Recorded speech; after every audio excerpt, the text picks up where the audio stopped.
morning. Can everybody hear us okay? Type in a hello to us if you can hear us all right. Not you, Justin. Somebody else. All right, good morning. So we are Robot Entertainment. I'm Chris Rippey, the producer of Echo Prime, and I've got Dave Kubalak, the art director of Echo Prime, joining us, and he's going to be playing through the game a bit, and I'm going to be kind of chatting through, and Justin Korthoff is with us too. He's going to be reading me your questions, and we'll be answering your questions. But it's just a good chance for us to show you the game for the first time. So this is Echo Prime, and we'll get started playing now.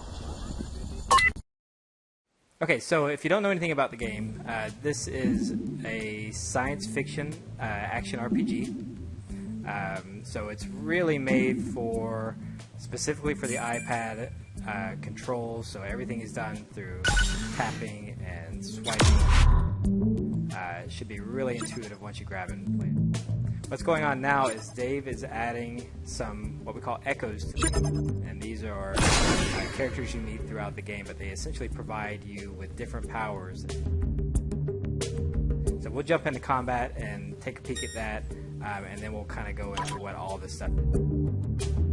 Alright, so here we go. And we are starting, what level are you, Dave? 11 right now, and yeah, we're playing from there, trying to give people an idea of kind of what you could do with some of the different combinations of some of these echo powers. So right now what Dave is doing to move is he's just tapping on the ground in different directions. He can hold on the ground to keep moving. He's got he swipes or dodge.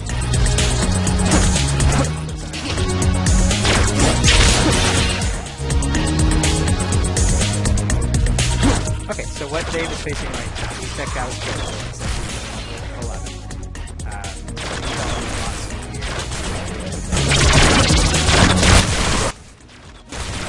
Basically tapping on the enemy.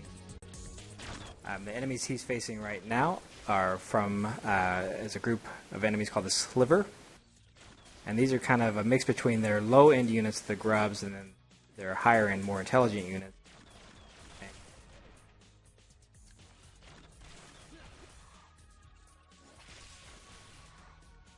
Then you can see when you get into these situations, you can actually use some of the abilities you have. So one of the ones that I took was called Static Prison, and I was able to kind of get everybody surrounding me, fire off the ability, and then everybody's kind of rooted in place. Yeah, so those echoes that you take along with you on missions are... So those echoes that you take along with you on the missions that provide you power are really crucial to how you deck out your character and then how you perform in the level. And the more you play the game, the higher you level up your character, the more you have available to you. So, and also you'll have a chance to take your friends' echoes with mission to take their abilities along, and then your friend in turn will get a bonus for you having used. And we have different things in the game too. Like that guy hit me with a frost bullet, so it slowed me down a little bit. And then my sword is actually energized with shock damage. So once I hit somebody with it, it'll actually take down their attack power. So it's got some light RPG elements in there, so that we can kind of like try and make sure that we're taking the best kind of equipment for different situations. Yeah, and all that stuff becomes more and more important the deeper. So one thing you may have noticed in that last level, you saw that you can get through each chamber pretty quickly, and that's one of the decisions we made along the way for creating the game. I'm thinking about what's the best. So this game can be played on iPad or iPhone, so it's really cool that on the iPhone you can get through some chambers, get some XP, you can buy some gear, and you can do all that in bite-sized chunks, so it's great for if you're on really easy to and feel like you're progressing through with these brief gameplay rounds. But if you wanted to, and you wanted to, you have bigger objectives too. And some of the more advanced stuff that you get is that there's actual objects in the world that you can hit, which yes, I did not so gracefully there as I leaped to that barrel. But there's kind of things that you can destroy to help kind of do damage to surrounding enemies. I also am not just tapping; I can actually swipe into battle, which will kind of do a leaping attack. Another thing I have is block, which I can kind of block incoming attacks or choose to dodge them. And this is some of the stuff Chris was talking about of my 2 echoes are the ones, at the top. I have Patcher, who's kind of a healing type of echo. And I have Warden Ascilla, who's kind of static prison. We understand my microphone is cutting out. Keep playing and keep talking as best we can while my mic is... And Rihanna is actually from a remote echo. So I'm actually able to take one of my friend's echoes or somebody that's actually been playing the game and help kind of figure out how I want to kind of make a combination of different abilities and echoes to take into different... And right here is kind of a feedback that I get of, Enforcer and Drucifer and another Enforcer actually took my 3 echoes on missions, and I'm able to get echo points, which is used to help level them up. I'm able to kind of take those and help level up my abilities. Or for a guy who's already been leveled up, I actually get some cash. Right, so if it wasn't clear, those are friends of Dave's that he has through Game Center. Just following them. And so you've got that nice tight loop of my buddy's helping me out or I'm helping my buddy out play the game. Plus you get a mix of strangers in there, just people in the contributing to your game. You'll know that by their name. So what Dave's looking at now is the echo collection screen. So collecting the echoes, which then give you the powers, and which is then how you customize play, is a huge important part of the game.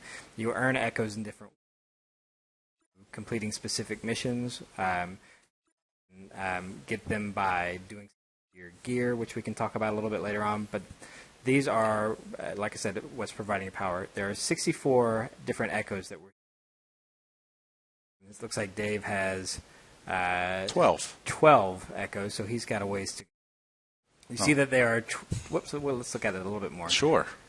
You see that there are 12 that he's located, 10 that are baseline. Dave and I are going to switch headphones real quick. Hold on one sec.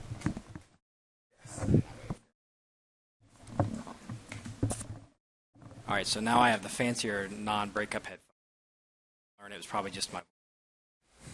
That'd be fun. So he's got 10 baseline echoes and then 2 veteran echoes.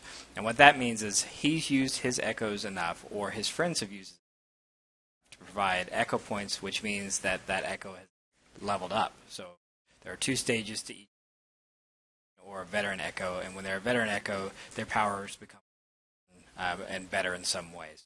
Something like their cooldown could be. So it could be that their cooldown happens faster, or they're stronger, or they're providing you health quicker. So we're going to keep playing for a little bit. I'm going to let Dave just jump into a mission while we talk about microphones and how they cut out. Some of the missions that we actually have, you're able to actually make a choice.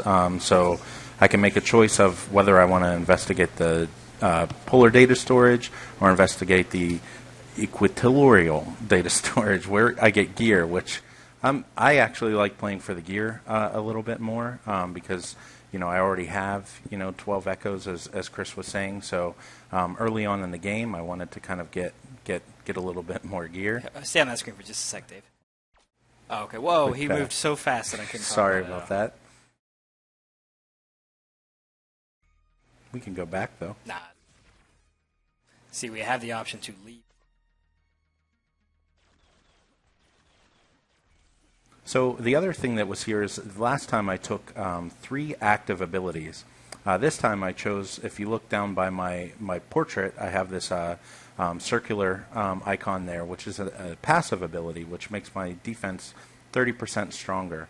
So you can kind of like mix and match your abilities, so that if you're a player that like wants to have more active stuff, you can, or like what I did of kind of taking a mix of both of them. You have that option. See Dave taking advantage of one of the barrels in the level, some of the destructive elements.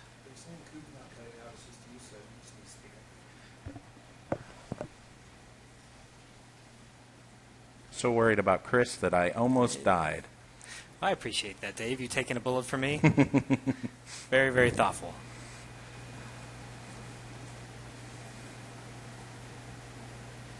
So we can take questions as we go along too. So if you've got things that you wanted to talk about, send over your questions and we'll dig right into it.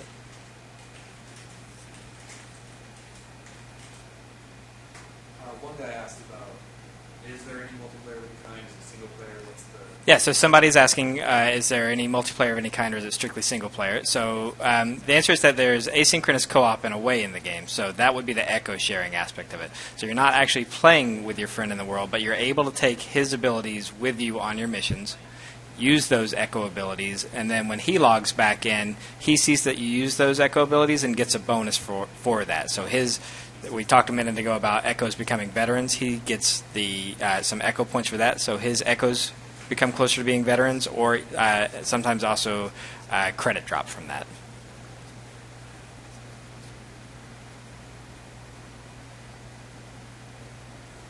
Dave's just cruising along here.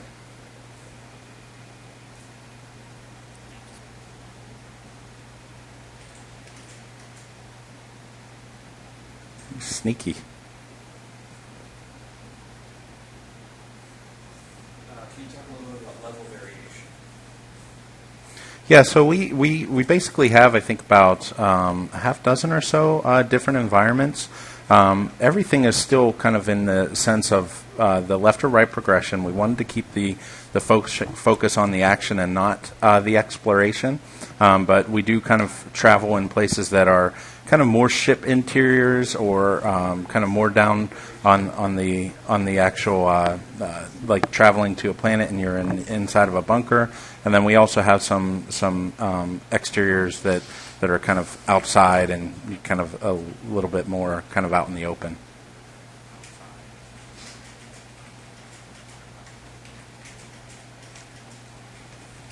Looks like Dave missed some behind him.